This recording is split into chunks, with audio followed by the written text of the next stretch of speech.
कक्षा 7 की सामाजिक विज्ञान की वर्कशीट नंबर 12 है बच्चों। वर्कशीट नंबर 12 दिल्ली के सुल्तान। तो बच्चों, पिछली वर्कशीट में हम दिल्ली के बारे में जान चुके हैं और विभिन्न प्रकार की सल्तनत के बारे में हमने देखा। आज देखिए सुल्तान कौन कौन से सुल्तान थे जिन्होंने दिल्ली पर राज्य किया। कुछ तस्वीरें दी गई हैं बच्चों, इन तस्वीरों को देखिए। जामा मस्जिद की तस्वीर है ये देखिए बेगमपुरी मस्जिद, मोठ मस्जिद, जमाली कमाली मस्जिद। उपरोक्त चित्र में दी गई मस्जिदों के निर्माण काल एवं उससे जुड़ी अन्य जानकारी अपनी पाठ्य पुस्तक की सहायता से एकत्र कीजिए बच्चों। आपकी पाठ्य पुस्तक में सारी तस्वीरें दी गई हैं, वहाँ से ये जानकारी आप एकत्र कर सकते हैं।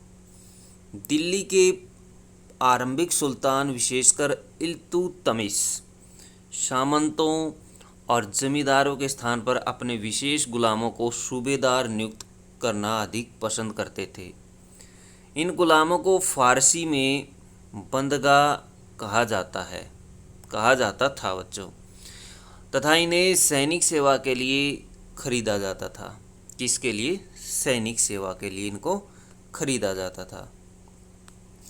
खिलजी तथा तुगलक के शासक बंदगाह का इस्तेमाल करते रहे, साथ ही अपने आश्रित निम्न वर्ग के लोगों को भी ऊंचे राजनीतिक पदों पर बैठाते रहे। ऐसे लोगों को सेनापति और सूबेदार जैसे पद दिए जाते थे। गुलाम और आश्रित अपने मालिकों और संरक्षकों के प्रति वफादार रहते थे, मगर उनके उत्तराधिकारियों के प्रति नहीं। नए सुल्तानों के अपने नौकर होते थे। फलस्वरूप किसी नए शासकों के सिंहासन पर बैठते ही प्राय नए और पुराने सरदारों में टकराहट शुरू हो जाती थी। सुल्तानों की तरह खिलजी और तुगलक के शासकों ने भी सेना नायकों को भिन्न भिन्न आकारों के इलाकों के सूबेदार के रूप में नियुक्त किया। ये इलाके इक्ता कहलाते थे। क्या कहलाते थे बच्चों? इक्ता। और इन्हें संभालने वाले इक्तादार अथवा मुख्ती कहलाते थे। मुख्ती कहे जाते थे। मुख्ती का क्या कार्य था? मुख्ती का फर्ज था सैनिक अभियानों का नेतृत्व करना और अपने इक्तों में कानून और व्यवस्था बनाए रखना। अपनी सैनिक सेवाओं के बदले वेतन के रूप में मुख्ती अपने इलाकों से राजस्व की वसूली करते थे। कर की वसूली की जाती थी। कर अथवा टैक्स बच्चों। राजस्व के रूप में मिली रकम से ही वे अपने सैनिकों को तनख्वाह देते थे। मुख्ती लोगों को काबू रखने का सबसे प्रभावी तरीका यह था कि उनका पद वंश परंपरा से न चले और उन्हें कोई भी इक्ता थोड़े थोड़े समय के लिए मिले, जिसके बाद उसका स्थानांतरण कर दिया जाए। अलाउद्दीन खिलजी और मुहम्मद तुगलक के शासन में नौकरी के कठोर नियमों का सख्ती से पालन किया जाता था।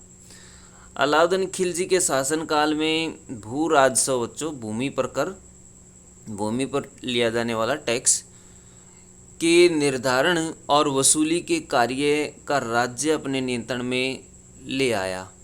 स्थानीय सामंतों से कर लगाने का अधिकार छीन लिया गया एवं स्वयं उन्हें कर देने के लिए बाध्य किया गया। उस समय 3 तरह के कर लिए जाते थे अथवा 3 तरह के टैक्स लिए जाते थे।